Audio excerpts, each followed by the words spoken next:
we are rolling, so I guess we should get into this. But anyway, so this is the first episode of the, what do we want to call this? Portholes Podcast. Do you like that? Or no? Man, it's been so long since we were talking about the titles. I don't even remember where we were at that point. Portholes is fine to start Portholes? with. Okay. All right. So yeah, this is the first episode of the Portholes Podcast. I'm Jack Russell from the Naval Institute, and I have with me Ryan Szimanski of Battleship New Jersey. Hi, everyone. Right. We are here at the Jack C. Taylor Conference Center in Annapolis, Maryland. This episode is being sponsored by the Naval Institute Press. You can use code PORTHOLES for 25% off your future purchase on Naval Institute Press books. The Portholes Podcast is also being brought to you exclusively on the Bering Strait Network. Roll the intro.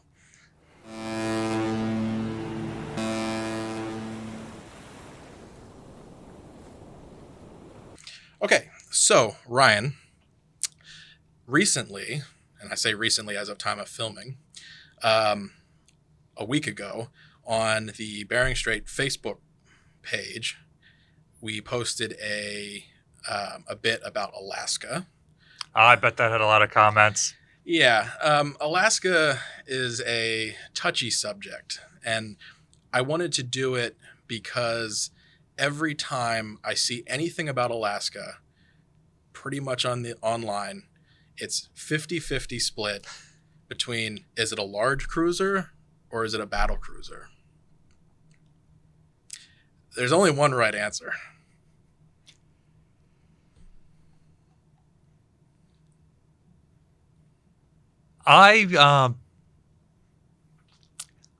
Sometimes I reject the entire argument entirely and say that no Navy built battle cruisers at all during World War II, and the cruiser killers that you see designed, including Alaska, are something else entirely, something separate from the World War I type of battle cruiser. So, exactly. This is something that I think a lot of people struggle with. The battle cruiser gets killed at the Washington Naval Conference, and the Washington Naval Treaty kills the very concept of a World War I battle cruiser. By the time we get to World War II, that doesn't exist anymore. The fast battleship has replaced battle cruisers. Exactly. And we've standardized, the Washington Naval Treaty standardizes what a modern cruiser looks like. And so it means that you can develop larger cruisers, cruiser killers, that can hunt down specifically those 10,000-ton, 8-inch armed ships. And you see a lot of navies designing something like this, and very few actually getting built. And the number that are built is still debatable. So, exactly. And when you have the treaty defining a cruiser, a heavy cruiser, 10,000 tons, 8-inch guns, there's this gray area that's sort of left up to interpretation. That's how you end up with some of these goofy other ships too, like the cruiser submarines. And so ultimately, right, don't you think? I can't remember. Does the Washington Naval Treaty outline any such ship as a large cruiser? I don't think so. It defines a larger capital ships by gun size and by tonnage. Yeah, it says that a cruiser is anything up to 8-inch guns and 10,000 ton standard, and a battleship is anything bigger than that. Mm-hmm. So it's the subsequent London treaties that then go back and revise a lot of that. Yeah, exactly. There's light cruisers, there's heavy cruisers, mm-hmm. and then a lot of countries that are building ships in between their battleships at 35,000 tons and their cruisers at 10,000 tons struggle with things to call them. Mm-hmm. So let's talk about the U.S. Navy in this time period. So the U.S. Navy doesn't build battle cruisers. Nope, they've got a design, but it dies at Washington. Mm-hmm. Well, what about the Lexingtons? Definitely a battle cruiser in the traditional sense. The ultimate design of this, the one that's eventually canceled, has a 7-inch armored belt. It's angled, so it's got a little bit more equivalent thickness, but not significant. It has 8 16-inch 50 caliber guns, whereas the conventional battleship design that's simultaneous to that has 12 16-inch 50 caliber guns. So you always see slightly less main battery, significantly less armor, but you get 33 knot speed compared to the 23 knot speed of the contemporary South Dakotas that they're being designed alongside of. So in every sense of the term battle cruiser, the Lexington is a traditional, really a traditional pre-Jutland design. Mm-hmm. And the Navy was ultimately reluctant to do this. They felt like they kind of had to because that's the way things were going, but they were kind of late to the game. Yeah, there's a reason it kept getting delayed, the battlecruiser concept, even when everybody else that was a potential threat, Great Britain, Germany, Japan, had a fast wing of their battle fleet that we didn't have an answer for, or that the United States didn't have an answer for. Now, you mentioned so if the Lexington class is the battle cruiser, mm-hmm. you mentioned the contemporary battleship as the South Dakotas. Mm-hmm. Now, this is not the South Dakota that we're all familiar with from World War II. This is the sort of interwar South Dakota, where a lot of sort of the World War II named battleships are ordered originally and then all canceled because of the Washington Naval Treaty.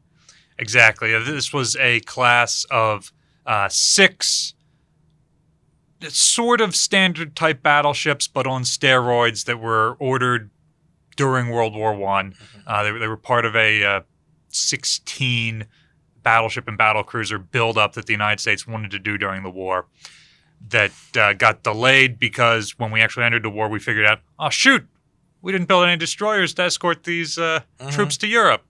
And then in the post-war world, everybody's bankrupt. Nobody wants to spend money on this after spending all that money on World War I.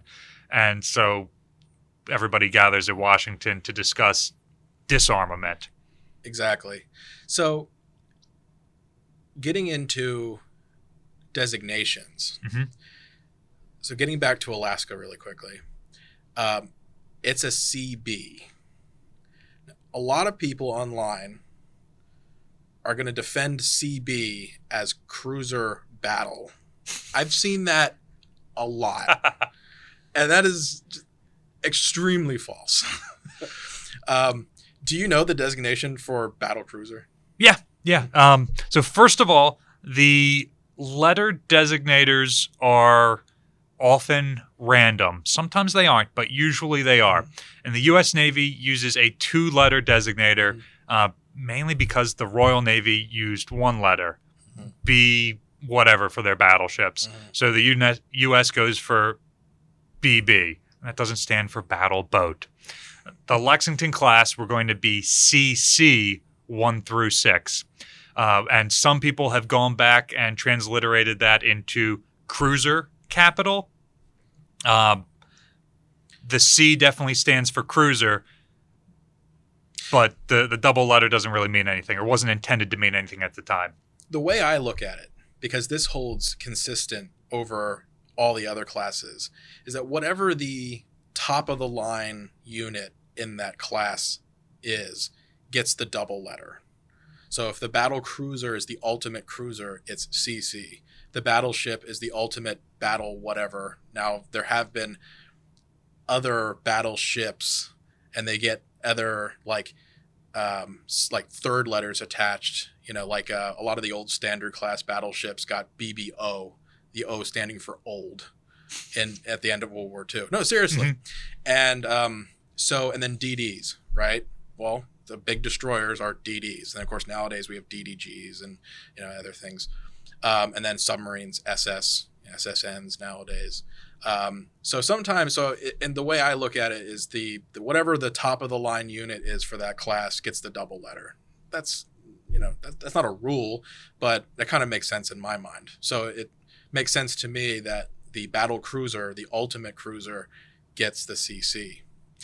And it's worth pointing out that that moniker was available during World War II. There were no other CCs out there. Post-war, they briefly bring back CC for command ships. Right. Some of the Baltimore class heavy cruisers, like one or two, are converted into this CCL or I or some command ship. Exactly. Right. Exactly. So the Navy is willing to reuse that designator. That designator is available during World War II, and yet the Navy chooses to pull a completely different one out of the hat.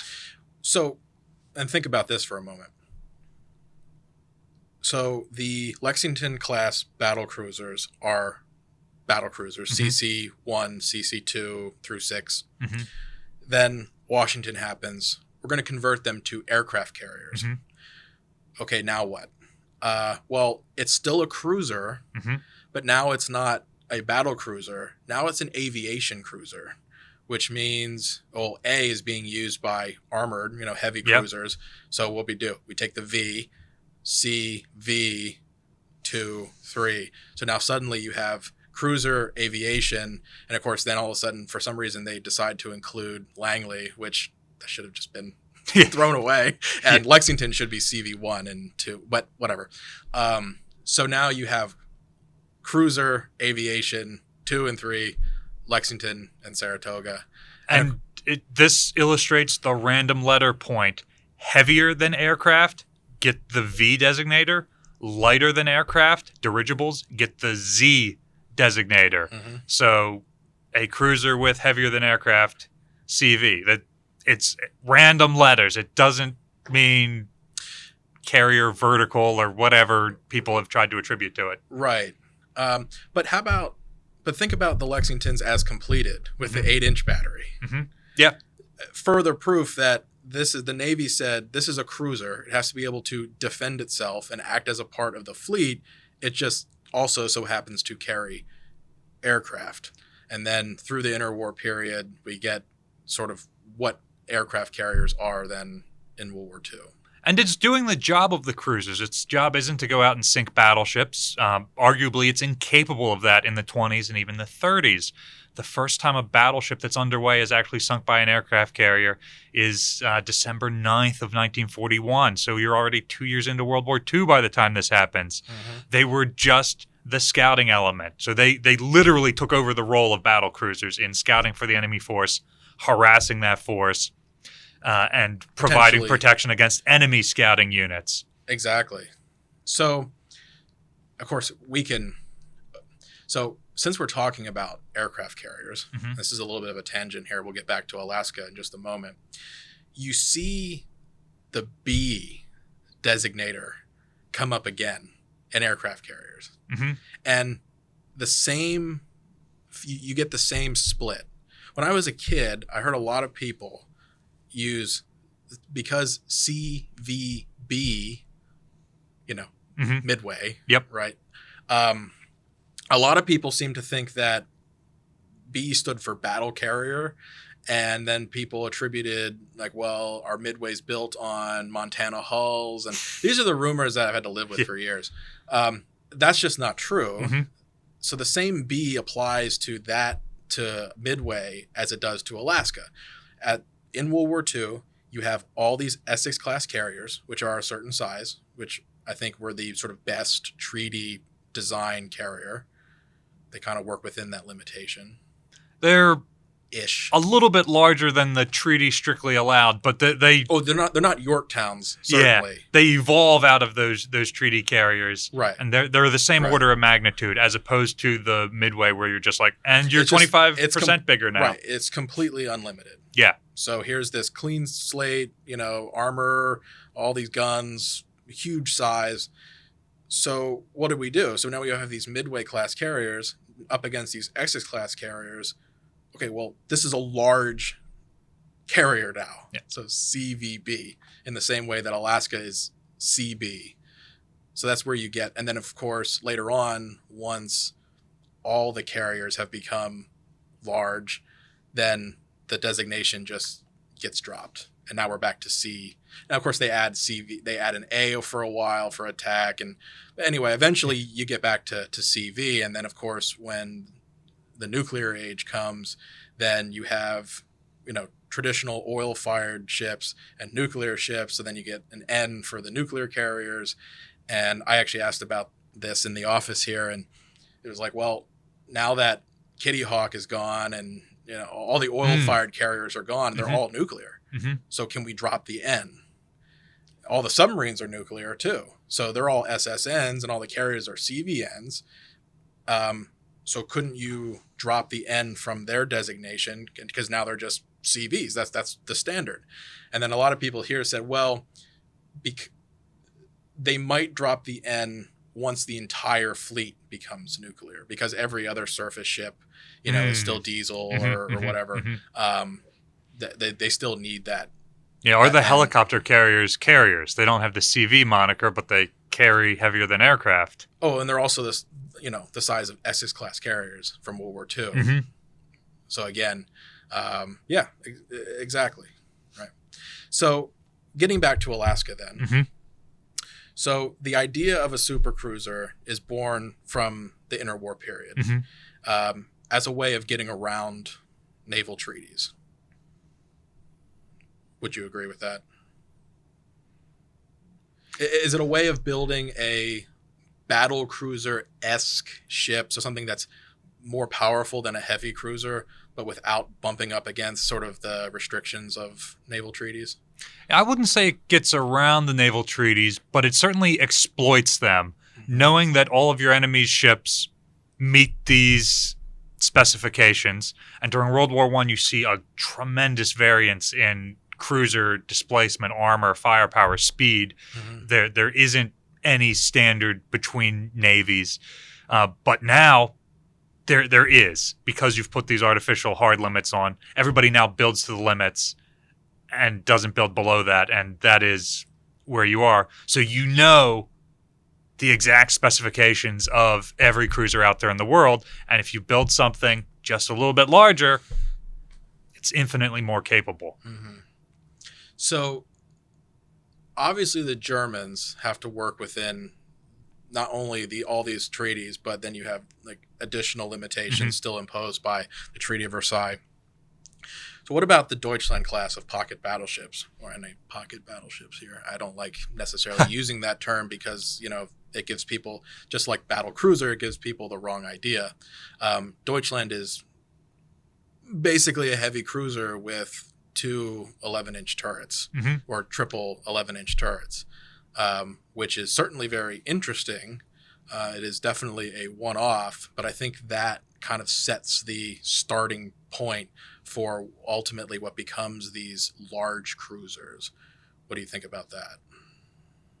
I agree with that, and I think that is the first of 4 classes of ships that are actually completed that fit into this cruiser killer category that's not quite a battle cruiser, but designed to exploit Washington Naval Treaty ships, or designed to combat the ships that are designed to exploit those ships. And so Deutschland specifically was built with guns bigger than any Washington Treaty cruiser so that they could outrange and outgun them. And so I think that is the first standard. And then they only, like everything else, they only get bigger from there. They only go from there. Now, it's interesting. So obviously Deutschland has 11-inch guns, right? Which I think, do they make the decision to go with 11-inch guns just to be on the safe side, because maybe going to 12 is encroaching too much? They're trying to be safe and work within the treaty limitations. So by going with 11 versus 12 eventually, which is what the sort of the standard becomes, do you think there's anything there, or is that just a decision that they made because that's what they were working on or had? I'm trying to remember off the top of my head. The Treaty of Versailles may have limited them to that size gun because that was the size of the gun on the pre-dreadnoughts that they were allowed to replace. Okay. Because 11 seems kind of odd and out of place, especially when everyone else then goes with 305 or 12-inch later on. So So you're probably right on that. I just don't know the specifics on Deutschland specifically on that 11-inch turret or that 11-inch gun in that triple turret. So for Alaska, so we have the Deutschlands in the interwar period. Then a lot of navies, especially between the mid-30s and the start of World War II, have a large cruiser on the books somewhere in design. Maybe they like the idea. They're going to come up with one. The U.S. Navy is ultimately trying to replace the treaty era cruisers as well. So that's when the Baltimore design starts to come through. And so the idea of then having something that's even larger or more capable than a Baltimore also surfaces. And then so the U.S. Navy then goes through multiple design iterations of what that would look like. Anything from like a 4-turreted design Baltimore, where the ship's just essentially a little bit longer, and then there's a super firing 3rd and 4th turret like in the back. So that was considered. Everything to Alaska, like the design that becomes Alaska, where it's just up the gun caliber of Baltimore. So then you have to up the size of everything else, which is what Alaska is. And then you have the design that's sort of famous. And if there's any World of Warships players, it's what's they name in the game as Puerto Rico, which is basically a Montana, but just shrunken down. So it has more armor than Alaska, than a traditional Alaska. You have four turrets, 5-inch 54 secondary battery. It's very Montana scaled down, which to me almost becomes like a battle cruiser, just without the main battery aspect, of contemporary ships. Yeah. But especially the armor and the speed of that. But yeah, so then the U.S. Navy then arrives at the idea that, okay, we're just going to scale up the Alaska design. And then that's how they get to it. And then they design a new 12-inch gun to match. What do you know about the Alaska? That is the most open-ended question in the history of the world. Well, no, I mean, just so I mean, it is a Baltimore with Essex class engines, and it's scaled up to meet, as you like to talk about the Iowa class. So the idea is you have a gun that you want to mount. So you have to put, the turret has to be a certain size, which means the ring has to be a size with barbette, so it's this, trickle down. So, if you have a ship that you like the Baltimores, a 3x3 8-inch gun heavy cruiser. Very successful design, but only slightly better than a treaty class cruiser. It was only one iteration removed from it, like most of the heavy cruisers during World War II. They're either treaty cruisers or they're just the one generation beyond that doesn't really increase the value that much. So when you have to scale that up so then all I'm getting at is that Alaska is a Baltimore that has been scaled up enough so that it can mount the 12-inch gun the Navy that, Ord had just developed for that specific class. A really spectacular gun system. The 12-inch gun with the super heavy shell is often reported to be better than the older 14-inch gun system that was on many of the American battleships. Right, and it is such an interesting... So I have heard that before as well, and it is an interesting idea to think that we're using a 12-inch gun to get around naval treaties because it's not a 14-inch weapon. Or what do you think? Or am I wrong in saying that? By like the late 30s, in my mind, like a 12-inch gun is like the largest gun that a large cruiser can mount before it becomes like a battle. Because there are battleships in World War II, old battleships, or not necessarily old, like the Italians have a 13-inch A lot of their secondary battleships are 13-inch equipped. The French Dunkirks, they're like, in my mind, battle cruisers kind of esque, because they're like kind of light on the armor, and they're kind of light on the guns, because they're like a one tier down from Richelieu's, which are like contemporary. Yeah, I would argue that the classes of cruiser killers, the ships that could fall into that, are the Deutschlands, or that are actually complete, are the Deutschlands, the Dunkirks, the Scharnhorsts, and the Alaskas. See, so now you're opening like a can of worms here. Yeah, but earlier I mentioned that I considered there to be 4 classes of cruiser killer that were actually completed, and those are, of course, debatable, and that's not the reason for this video. However, we will get to a section later on where we talk about how the Scharnhorst design influences the Alaska design, and in a really convoluted way. That will also be that'll be part 2 of this episode. Okay. So we'll talk about Alaska a little bit more, but then in part 2, which will be available right after this, we'll talk about the other nations and some of their ships. But so just getting back to Alaska itself. But you agree though that this is it's a scaled up heavy cruiser. Yes, they have more features in common with cruisers than they do with larger ships. And I've often wondered, because the Navy liked the 14-inch gun as they rebarreled the Tennessee and California. They considered the 14-inch gun for North Carolina. They had a modern 14-inch gun. So I've often thought to myself, why did they then go and develop a new gun system that was going to be, even if the whole class had been built, it was only going to be rolled out in very limited quantities. So it was an extremely expensive proposition to design, develop, supply, like have ammunition for. Is it so? And so this gets back to what I was just getting at. A 14-inch equipped Alaska, keeping everything else the same, would be a 6-gun ship. Exactly. And that's what I've always come back to. With 6 guns, it's not worth it. Your likeliness of hitting a target with 6 guns is significantly lower.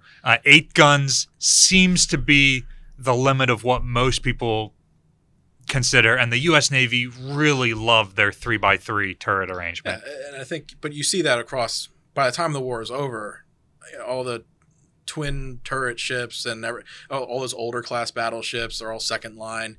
The Navy across the board has adopted the 3x3 generally, and a lot of other nations too were on their way to doing that, like the Littorios, the Sovietsky Soyuz class of Russian battleships. Of course, Yamato is like that. Which is really interesting to me, because early Japanese battleships were designed with these just massive turret farms of twin turrets because they were expecting to fight at a disadvantage a traditional European Navy, into which I'm including the U.S. Navy because it matches those traditional points. So they'd have to fight multiple ships at once. So having this whole turret farm to fire at them instead of a couple of triple or quadruple turrets, even though it's more weight, adding all those barbettes and everything else, and in some ways more dangerous because you've now got magazines down the entire length of your ship instead of concentrated at the ends. That was an intentional design choice. And with the Yamatos, they were doing the same exact thing. They're expecting to fight multiple ships at once, so they want to build something bigger and more powerful. And yet, they go with this new standard of 3x3 turrets.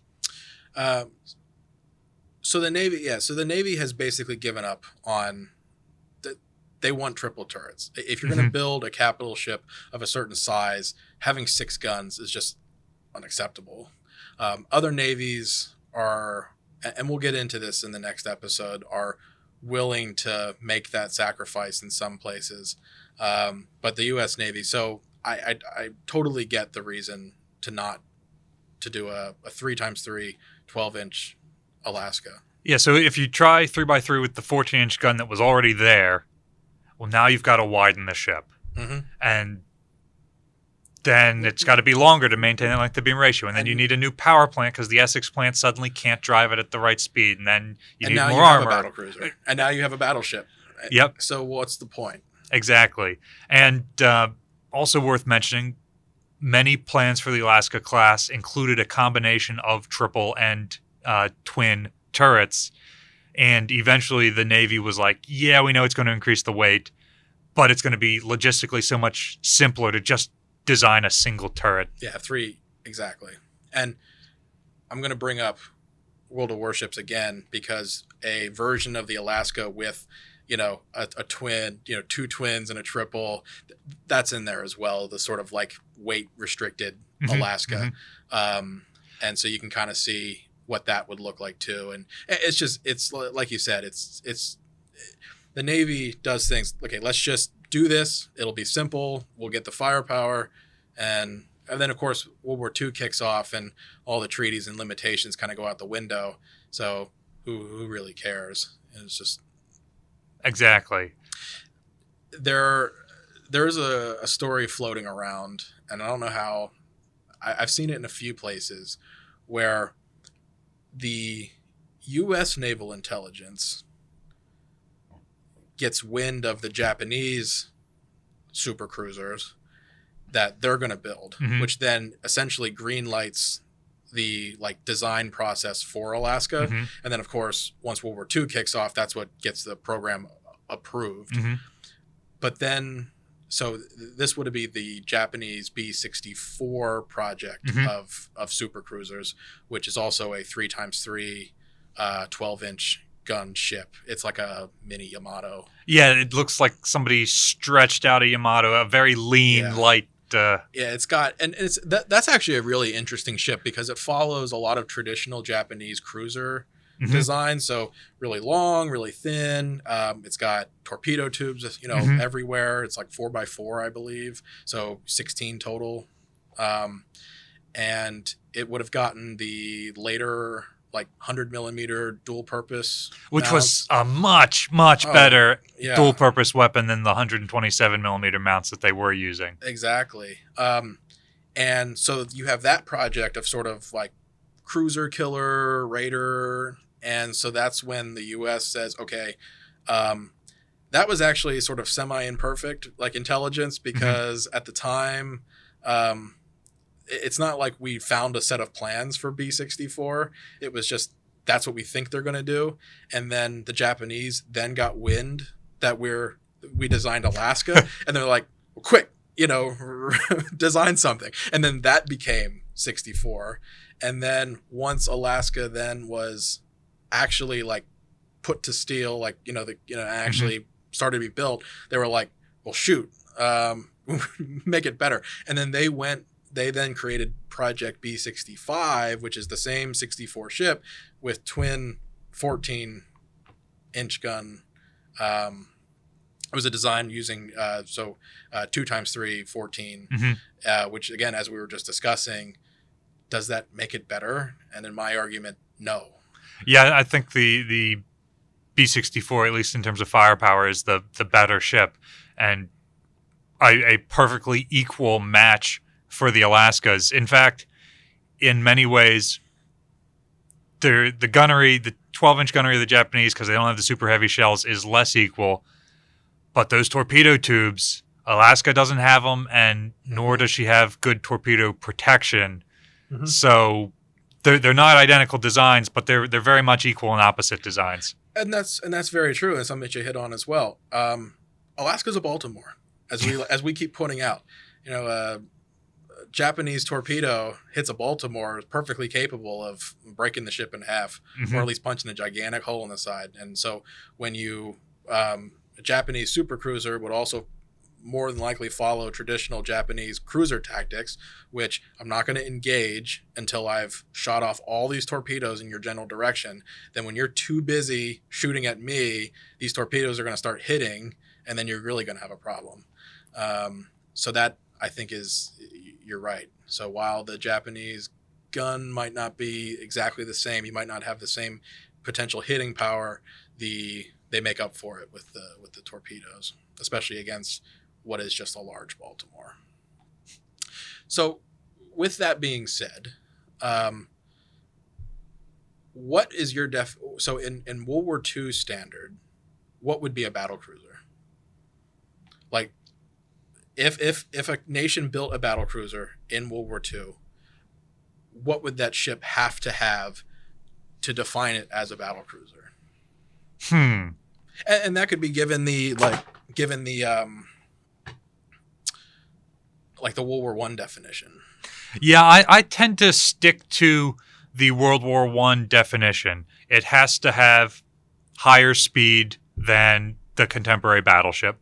It has to have the same size guns, but either one fewer turret or one less barrel per turret, depending. And it has to have drastically reduced armor protection. Oftentimes, it will be in the same weight, only a few thousand tons lighter or a few thousand tons heavier than the contemporary battleship. And it will usually be a little bit narrower and a little bit longer than that contemporary battleship. Other navies also have some other things. British battlecruisers are always one deck shorter in the hull than their battleship designs. German battlecruisers always have 4 propellers instead of 3. So like, there are some... But in World War One. Yeah. Looking at World War I, we've already established that no new battlecruisers in the traditional definition are built in World War II. And I tend to think that the traditional World War I definition of battlecruisers is the definition of that type of ship. That type of ship evolves and ceases to exist when it becomes the fast battleship, starting with Hood and continuing through some of the battleship designs you see in World War II. And that we see a new but very similar evolution start from treaty cruiser to post-treaty cruisers that are just a little bit bigger to treaty cruiser killers.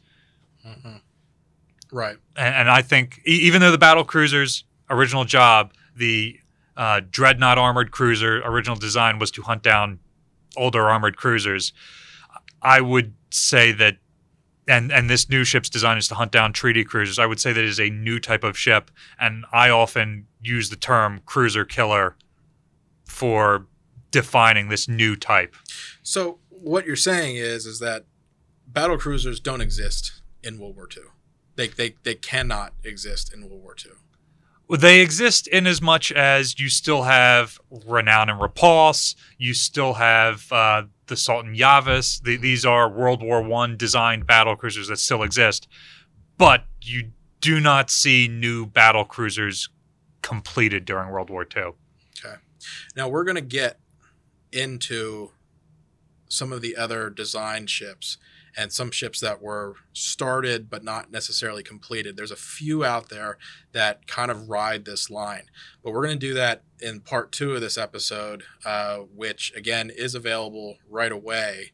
So you can go ahead and click down as soon as we finish up here.